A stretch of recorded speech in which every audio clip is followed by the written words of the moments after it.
Hey everyone, and welcome back to the channel. Remember how I used to do 2v2 league matches? Yeah, I'm actually going to get back onto that one right now. So we got Team 1 here, which is Khaant Handle my cruise missile. And I think it should come as no surprise that this is going to be one of the best teams in the league. We've already seen them perform pretty well. But they're up against the slayers of those who steal other men's wives, or at least that's what Google not Google Translate, just Google itself tells me. I'll just call them the slayers, I suppose. Let's see here. So Garmulator and Catharsis is going to be spawning over on this side. And we got Warchild and Empty Soul. That's this other team, the Slayers here. I think anyone who plays a lot of 3v3s ought to know who these people are.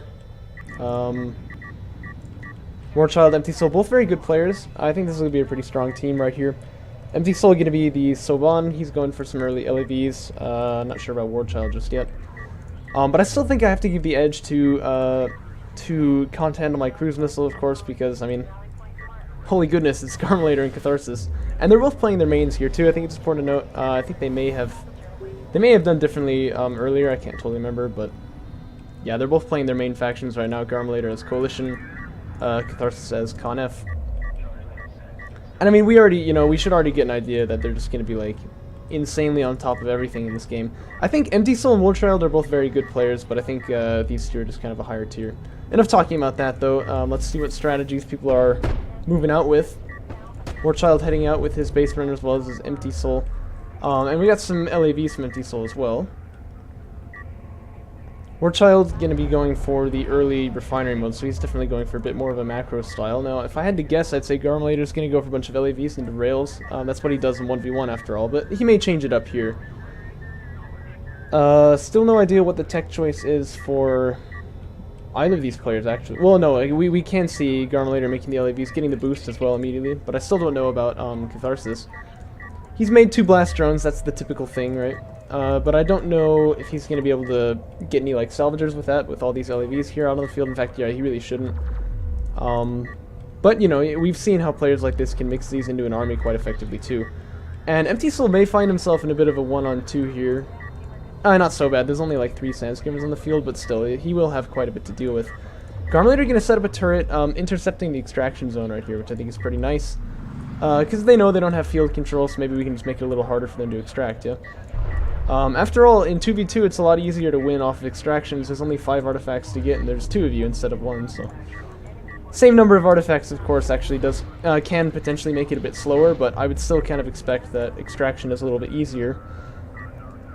And Warchild, whoa, my boy! He's gonna move out with Power Reserve 2 already, leaving his main base with his carrier, so I think we know what that means, in which case he's really gonna want this extraction, but that could play a very key role in this turret over here. We'll just have to see. Not sure I approve of the strategy, but it is kind of fun to watch, so. Blast Drone narrowly going to get spotted by this Sandscreamer from Warchild, and he's going to desperately pop back and see if he can do something about this, but he's going to have to split salvagers. That much is for sure. But it looks like 3 should go, maybe 2. Yeah, just give me 2. Still not a bad pickup at all.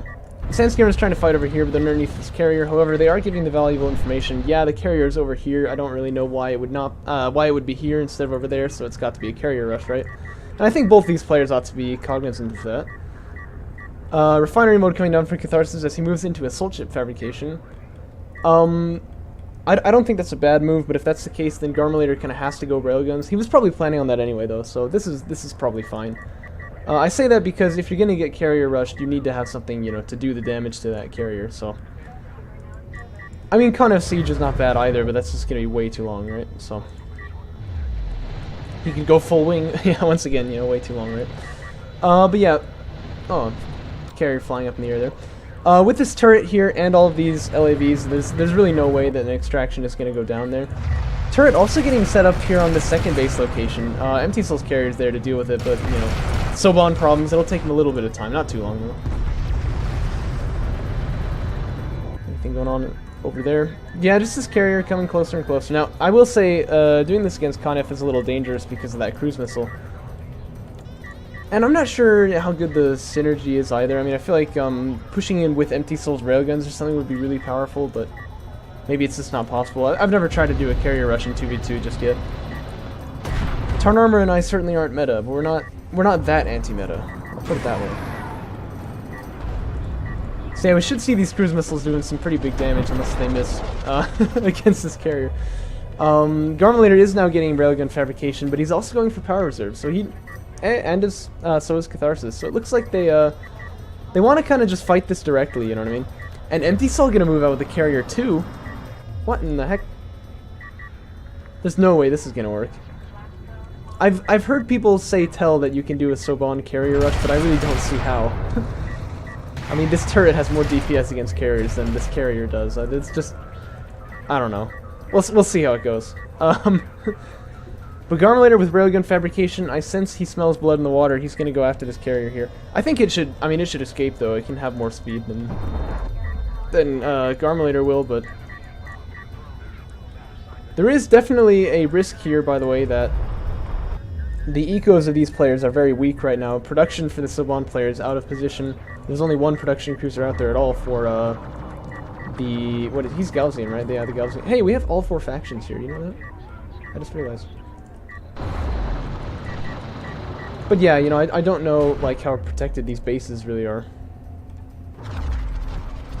Blast drone tries to get an effectual hit, but only gets 1. So it looks like the bases will actually be fine here, but yeah, it could have been risky. There's still a possibility this blast drone could do something ridiculous, but I don't think it will. Warchild and Empty Soul seem to be more or less on top of that. And it's getting fairly close, but only going to get 1 once again. Both artifacts still held, but not able to extract just yet. And Empty Soul's going to retreat back to his base. Looks like Warchild is going to as well. And that's one of the risks of this carrier rush type of strategy, is that once you fail, you're really going to be in a lot of trouble for the rest of the match. Catharsis also beginning to go for air, and Empty Soul just now finishing fighter and gunship fabrication, but there's ample anti-air on the field, you know, to deal with him. The gunship is coming out, and that's even better, I think, for Catharsis. Interceptors very, very happy when they see gunships, so that I don't suppose will work, but we'll have to see how it goes. Sometimes the situation is favorable. Any other tech? No, so Warchild still hasn't picked a tech choice, and he's on Powers of 3 now. I imagine he's going to click on this pretty soon. Maybe he's kind of faking that he's ended the rush, but he's actually going to pop back. No, okay, going for railgun fabrication now. It's curious to say the least, but I really don't think... I mean, I think that these players are ready for it. I don't think they're going to have too much trouble with that. How close is that gunship? Almost all the way. Garmulator going to go for a 1 base play now. That's pretty exciting to see. And I don't think you'd normally be able to get away with this, but he kind of knows that both of his opponents are slowed down a little further than they ought to be, so he's just gonna go for it, I suppose. Unless Interceptor's gonna see that carrier, that is known to them. Catharsis is gonna go in there, start trying to do some damage to the eco. We know he's gonna do a good job with that, and he's very solid with air. He knows exactly what to do with it. Garmulator just shoving himself right in there. And is it his base runner? No, it's Catharsis' base runner that's running out in the middle there. Empty Soul probably wants to not launch that gunship until after, yeah, the Interceptors are out of ammo. But see, he's already launched it. Here come the Interceptors, and they're just going to smite him down pretty much immediately. That's like I was saying. Oh, and those things are expensive units too, by the way. So you gotta be careful when you're using them. But Empty Soul actually kind of in risk of losing his carrier now, which is sort of crazy at this stage of the game. It's only been about 9 minutes in. And that would leave Warchild very much high and dry. For now, though, he's actually, like, okay to be here. It's just, I think it's a little bit of an odd strategy, especially against players of this caliber. Like, you don't really expect them to get caught off guard by this kind of thing. And Garmulator really just needs to move his rails up here. I feel like he has a window to kill that carrier, but it might close if he lets the Saban player get a bunch of rails out. Also, a lot of eco damage getting done here now by Warchild, so he's going to want to deal with that too. Fighter ready to lunch, that's good. Missile battery fabrication finished for this Gaussian carrier, but like, they're going to come out over there, so it's a little tricky. That's one of the risks of doing this kind of thing as Gaussian. Obviously, the Coalition haven't got that problem yet, and that's one reason why they're able to pull it off. And actually, I honestly think this carrier is just going to die now. It's powering up the healing, but you can't really stay there. The big problem is the cruise missiles, so I think he's going to die in this pass. There he goes. How are things going on Empty Soul's end? A little, actually quite a lot better. Oh no, okay, I thought all those salvagers were railguns. So yeah, it's going a little bit better though. He's not in quite as dire of a situation, but I still don't think it looks particularly good.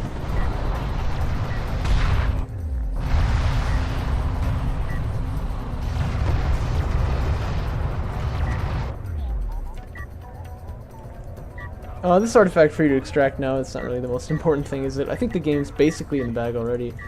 In fact, Warchild only able to make, you know, railguns, missile ships, and sand skimmers, and those without any upgrades, I don't believe. Catharsis coming in with those interceptors, taking out the railguns here. Quite nice, of course. And this carrier should be going down pretty soon now.